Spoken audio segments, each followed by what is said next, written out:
KGF ತಾಲೂಕಿನ ಯಾದವ ಸಂಘದ ವತಿಯಿಂದ ಇಂದು ನಗರದ ಶ್ರೀ ಪ್ರಸನ್ನ ಲಕ್ಷ್ಮೀ ವೆಂಕಟರಮಣ ಸ್ವಾಮಿ ದೇವಾಲಯದ ಆವರಣದಲ್ಲಿ ಅಧ್ಯಕ್ಷರಾದ ಉಮೇಶ್ ರವರ ನೇತೃತ್ವದಲ್ಲಿ ಶ್ರೀ ಕೃಷ್ಣ ಜನ್ಮಾಷ್ಟಮಿ ಕಾರ್ಯಕ್ರಮವನ್ನು ಹಮ್ಮಿಕೊಳ್ಳಲಾಗಿತ್ತು. ಈ ಕಾರ್ಯಕ್ರಮವನ್ನು ಕರ್ನಾಟಕ ಕರಕುಶಲ ಅಭಿವೃದ್ಧಿ ನಿಗಮದ ಅಧ್ಯಕ್ಷರು ಹಾಗೂ ಕ್ಷೇತ್ರದ ಶಾಸಕರಾದ ಶ್ರೀಮತಿ ರೂಪಕಲಾ ಶಶಿಧರ್ ಅವರು ಉದ್ಘಾಟಿಸಿದರು.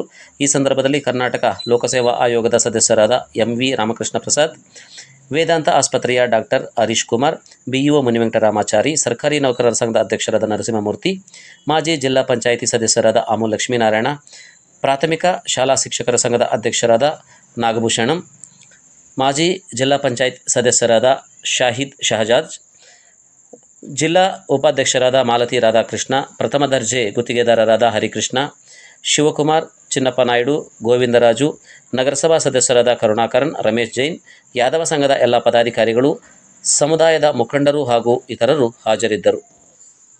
ಪಾತ್ರದಲ್ಲಿ ಈ ಕಾರ್ಯಕ್ರಮವನ್ನು ನಡೆಸಕ್ಕೆ ನಾವು ಯಾವ ರೀತಿ ಮಾಡಿದ್ರೆ ನಮ್ಮ ಫಸ್ಟ್ ನಾವು ಮಾಡಬೇಕು ಅನ್ಕೊಂಡಾಗ ನಮ್ಮ ಜಿಲ್ಲಾಧ್ಯಕ್ಷ ನಾರಾಯಣಸ್ವಾಮಿಯವರು ಮತ್ತೆ ನಮ್ಮ ಸರ್ಕಾರಿ ಜಿಲ್ಲಾಧ್ಯಕ್ಷರು ಸುರೇಶ್ ಅವರು ನಮ್ಮ ಮಾರ್ಗದರ್ಶನ ತಗೊಂಡು ನಾವು ಯಾವ ರೀತಿ ಮಾಡಬೇಕು ಅಂತ ಪ್ರತಿಯೊಂದು ಕೆಜಿಎಫ್ ತಾಲೂಕಿನ ಪ್ರತಿಯೊಂದು ಗ್ರಾಮದಲ್ಲಿ ಹೋಗಿ ನಾವೆಲ್ಲರೂ ಮೀಟ್ ಮಾಡಿ ಪ್ರತಿಯೊಂದು ಮುಖಂಡರು ನಮ್ಮ ಜೊತೆ ಬಂದು ಈ ಒಂದು ಪ್ರೋಗ್ರಾಮ್ ನ ಇಷ್ಟೊಂದು ಅದ್ದೂರಿಯಾಗಿ ಮಾಡಲಿಕ್ಕೆ ಅವರ ಒಂದು ಸಹಕಾರ ಆಕ್ಚುಲಾಗಿ ನಾವು ಇಲ್ಲಿ ಸಕ್ಸಸ್ ಆಗಿದೆ ಅಂದ್ರೆ ಅವರು ಒಂದು ಸಹ ಅವರು ಬಂದು ಪಲ್ಲಕ್ಕಿ ಮಾಡಿ ನಾವೆಲ್ಲ ಚೆನ್ನಾಗಿ ಬರೀ ಸಮುದಾಯ ಮಾತ್ರವಲ್ಲ ಎಲ್ಲಾ ಸಮುದಾಯಗಳು ಒಗ್ಗೂಡಿ ನೋಡ್ಬೇಕು ಅನ್ನೋದು ಎಲ್ಲ ಮಾಡಿದಾಗ ನಾವು ಈ ಮಟ್ಟಕ್ಕೆ ಬೆಳೆದ್ವಿ.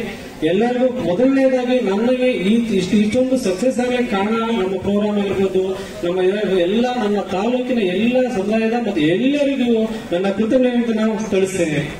ಮತ್ತು ಅದೇ ತರಹ ನೆಕ್ಸ್ಟ್ ನಾವು MLA ಮೇಡಮ್ ಅವ್ರನ್ನ ಕೇಳಿದಾಗ ಈ ತರ ಮಾಡ್ಬೇಕು ಅಂದಾಗ ನಿಮ್ಗೆ ಏನೇ ಬೇಕು ನಾವು ಮಾಡ್ತೀವಿ, ನಾವು ನಿಮ್ ಜೊತೆಗಿದ್ದೀವಿ ಅಂತ ಹೇಳಿದ್ರು. ನಾವು ಏನೇ ಸಮಸ್ಯೆ ಮೇಡಮ್ ಹತ್ರ ಹೋದಾಗ ಅವ್ರೆಲ್ಲದಕ್ಕೂ ಸಹ ಅದೇ ಪರಿಹಾರ ಕೊಟ್ಟಿದ್ದಾರೆ. ಇವಾಗ ಇದು ಕರೆದಾಗೂ ಸಹ ಅಷ್ಟೇ ನಾವಿದೀವಿ ನಿಮ್ ಜೊತೆಗೆ, ನಾವು ಮಾಡ್ತೀವಿ ಅಂತ ಹೇಳಿದ್ರೆ ಮೇಡಮ್ನವ್ರಿಗೂ ಸಹ ನಾವು ಕೃತಜ್ಞತೆಯನ್ನ ಸಲ್ಲಿಸ್ತೀವಿ.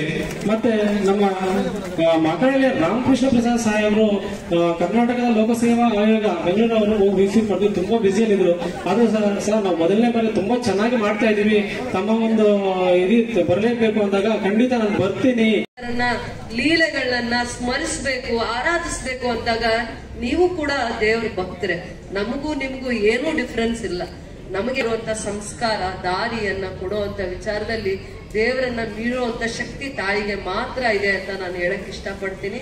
ತಾಯಿಯ ಒಡನಾಟವನ್ನ ಆನಂದಿಸಿದ ಕೃಷ್ಣ ಎಷ್ಟೋ ಹಂತವಾಗಿ ಭಕ್ತಿಗೆ ಸೋಲ್ತಾರೆ, ಶ್ರದ್ಧೆಗೆ ಸೋಲ್ತಾರೆ.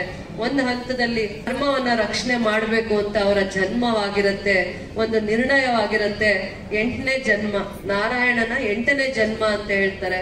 ರಾಮರ ಅವತಾರ ಕೃಷ್ಣನೇ ಅಂತಾರೆ, ಕೃಷ್ಣನ ಅವತಾರ ರಾಮ ಅಂತಾರೆ.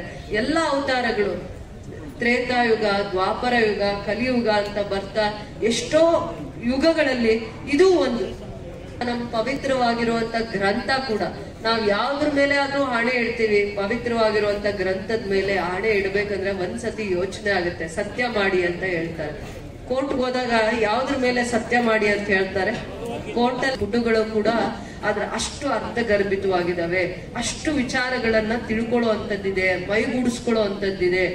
ಯಾವ ಕಾಲದಲ್ಲೂ ಕೂಡ ಧರ್ಮಕ್ಕೆ ಅದಕ್ಕೆ ಆದ ಪಾವಿತ್ರತೆ ಇದೆ ಅನ್ನೋವಂಥದನ್ನ ಕೃಷ್ಣ ಮಾತ್ರ ತನ್ನ ಸಂದೇಶದಲ್ಲಿ ಸಾರ್ತಾ ಇದ್ದಾರೆ. ಕೃಷ್ಣನ ಲೀಲೆಗಳು ಅಪಾರವಾಗಿದೆ ಅಂತ ಹೇಳ್ತಾರೆ. ಕೃಷ್ಣ ಅಂದ್ರೆ ಬೇರೆ ಬೇರೆ ಅರ್ಥನೂ ಹೇಳ್ತಾರೆ, ಹಾಗಲ್ಲ. ಕೃಷ್ಣನ ಭಕ್ತಿಗೆ ಒಲಿತಾರೆ.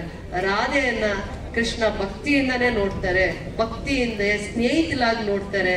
ಆತರ ರಾಧಾಕೃಷ್ಣ ಸಂಬಂಧನ ಪವಿತ್ರವಾಗಿರುವಂತ ಸಂಬಂಧ ಅಂತ ಆ ದಿನಗಳಲ್ಲೇ ಹೇಳ್ತಾ ಇರುವಂತ ಸಂದರ್ಭದಲ್ಲಿ ಕೃಷ್ಣನ ಲೀಲೆಗಳು ಎಷ್ಟೋ ಅಪಾರವಾಗಿರುವಂತದ್ದಿದೆ ಅಂತ ನೆನೆಸ್ತಾ ಕೃಷ್ಣ ಜನ್ಮಾಷ್ಟಮಿ ಜಗತ್ತಿಗೆ ಸಂದೇಶವನ್ನ ಕೊಡ್ಲಿಕ್ಕೆ ಬಂದಿದೆ.